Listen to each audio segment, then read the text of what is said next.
എനിക്ക് ഇന്ന് കണ്ടീന് എന്താ കുഴപ്പം? അതിന് നല്ല പ്രായമുണ്ട് ഇപ്പച്ചേ. അത് അതിന്റെ അമ്മയാണ്. അന്റെ ഈ വൈക്കോല് മാർക്കറ്റ് ഈ മുടി ഉണ്ടായാൽ തന്നെ ഒരു മനസ്സിന് ഇഷ്ടപ്പെടും. വൈക്കോലോട് പോണാരി ഇങ്ങനെ പോവല്ലേ? ഇതൊന്നും ഒതുക്കണേ. ഒരു മനുഷ്യനെ എടുക്ക് പെണ്ണ് കാണാൻ പോകുമ്പോൾ അതിനിപ്പോ കെട്ടാൻ പറ്റൂല. ഇപ്പച്ചി കെട്ടി കഴിഞ്ഞാൽ കുടുങ്ങാകെ. മോളൂസിന്റെ കല്യാണത്തിന് അന്നേക്കാൾ അഞ്ച് കല്യാണം. ചെലവ് ചുരുക്കാണ് എന്റെ പരിപാടി. ഒരു മണിക്ക് 2 പക്ഷിയില്ല. അതൊക്കെ തെരളിനനുസരിച്ചാണ്. അന്നെ ഒരു മനസ്സോലാക്കി ഇനി പെണ്ണാണ് കൊണ്ടുപോണ പരിപാടിയുള്ളൂ. ആളൊരു ചൊറുക്കൂട്ടുന്ന ബ്യൂട്ടി പാർലർ ഉണ്ട്. അതിന് ഊട്ടി പാർക്കൊക്കെ പോയി അങ്ങനെ ചൊക്കൂടാ. ബ്യൂട്ടി പാർലർ തന്നെ. അല്ല നിങ്ങൾക്ക് എങ്ങനെ ഇതൊക്കെ അറിയാം? ഞാൻ വെറുതെ പിന്നെ സൈലന്റ് ഇടയ്ക്ക് ഇടയ്ക്ക് അങ്ങനെ പോയിട്ട് തന്നെ. അപ്പൊ കാക്ക വിളിച്ച കൊക്കാവൂലേ? ഇതാണ് ആ കൂര. പോലെ ഇവിടുന്നൊക്കെ മുടി കെട്ടണമെങ്കിൽ ആധാരം പണയം വെക്കണം പച്ചേ. ഞാൻ ഇടക്കിടക്ക് വരുന്നതാണ്. വെറും 150 രൂപ എന്റെ വെട്ടാവും. അത്രയുള്ളൂ. എന്റെ അവിടെ നിൽക്കട്ടെ. ആദ്യം ഞാനൊന്ന് ക്ലിയർ ആക്കട്ടെ. അതുവരെ ഞാൻ ഇവിടുത്തെ തേങ്ങ കാട്ടാ. ഇവിടെ ഗെയിം ഉണ്ട് എനിക്ക് കളിച്ചാൽ അവിടെ കാണിച്ചു തരാം. എവിടെ? ചാച്ചണ്ട് ആ മുട്ട ചാടുന്നുണ്ട് പറ്റിയ മതി. ഏതൊക്കെ മുട്ട ചാടി കുറുവാ. പിന്നെ എന്റെ പച്ചീനാണ്ടോ?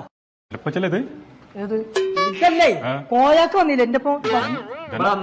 എനിക്ക് ഞാൻ കാണിച്ചു തരാം. ഇപ്പൊ മനസ്സിലായോ ആരാണ്? ആ കൊമ്പങ്ങാട് കോയ. ശരി കേട്ടോ.